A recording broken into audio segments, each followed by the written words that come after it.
उधर पुणे के Ketan Agarwal murder case में आरोपी चेतन चौधरी को लोनावाला के लोहागढ़ फोर्ट लेकर पहुंची पुलिस, जहां सीन रिक्रिएट करके उससे पूछताछ। इससे पहले केतन अग्रवाल के मंगेतर और मुख्य आरोपी सिया गोयल को भी लोहागढ़ फोर्ट से ले जाकर पुलिस सीन रिक्रिएट करा चुकी है, पूछताछ की गई। सिया गोयल और चेतन चौधरी 3 जुलाई तक पुलिस कस्टडी में हैं। पुलिस ने कोर्ट में बताया कि डिजिटल सबूत, call detail, social media activity और हत्या की साजिश से जुड़े कई पहलुओं की जांच अभी बाकी है। उसी दिशा में आज चेतन चौधरी को लोहागढ़ फोर्ट पुलिस लेकर पहुंच रही है, जहां उससे पूछताछ होगी। हमारे सहयोगी राजेश कुमार हमारे साथ जुड़ चुके हैं। राजेश, इससे पहले भी पुलिस सिया और चेतन दोनों को लेकर गई है, अब आज केवल चेतन को लेकर जा रही है, तो किस तरह से पूरा सीन रिक्रिएशन होगा? क्या क्या सवाल हैं जिनके जवाब मिलने अभी बाकी हैं?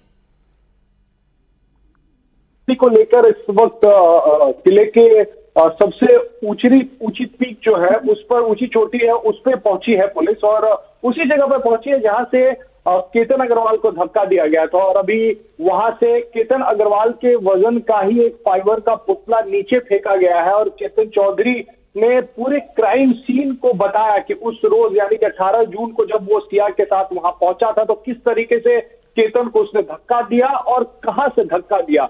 तो क्राइम सीन को रिक्रिएट किया है पुलिस ने। उतने ही वजन केतन के वजन का पुतला लेके आई थी, जिसे ऊपर से नीचे यानी कि लोहगढ़ की सबसे ऊंची चोटी से नीचे फेंका गया और क्राइम सीन को रिक्रिएट किया गया है। दूसरी सबसे बड़ी वजह जो है चेतन चौधरी को वहां लाने की, वो है गेट एनालिसिस, यानी कि वॉकिंग पैटर्न। वो क्योंकि सीसीटीवी कैमरे में जो तस्वीरें कैद हुई है चेतन चौधरी की, उसमें उसका चेहरा नहीं दिख रहा, हुडी पहने हुए है, तो उसके चलने के तरीके को सीसीटीवी में जो तरीका दिख रहा है जो चेतन का, उससे मैच कराया जाएगा और गेट एनालिसिस किया जाएगा।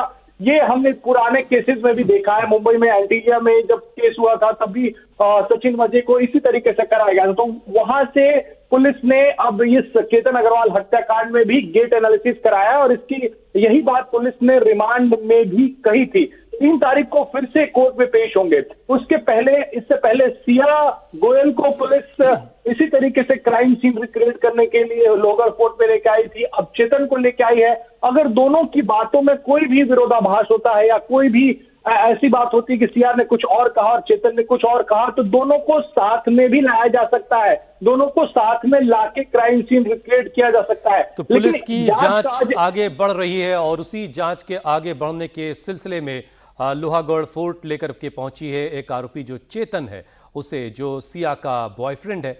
और वहां से जो डमी आप देखिए, डमी को सबसे ऊंची चोटी से नीचे गिराया गया और डमी का क्या हाल हुआ है ऊपर से नीचे गिरने के बाद। अगर डमी का ये हाल हुआ है तो फिर किसी इंसान का क्या हाल होगा, आप इस तस्वीरों को देख करके अंदाजा लगा सकते हैं। ये सेम वेट की एक डमी बनाई गई और उसी ऊंचाई से ले जा करके चेतन की मौजूदगी में इस डमी को वहां से नीचे फेंका गया और फिर ये इसी को एसेस कर रही है जो एजेंसी है कि आखिर वहां से फेंका गया तो क्या क्या इंपैक्ट हुआ होगा बॉडी पर और कैसे उसने धक्का दिया। इन तमाम सवालों के जवाब एजेंसी तलाश कर रही है।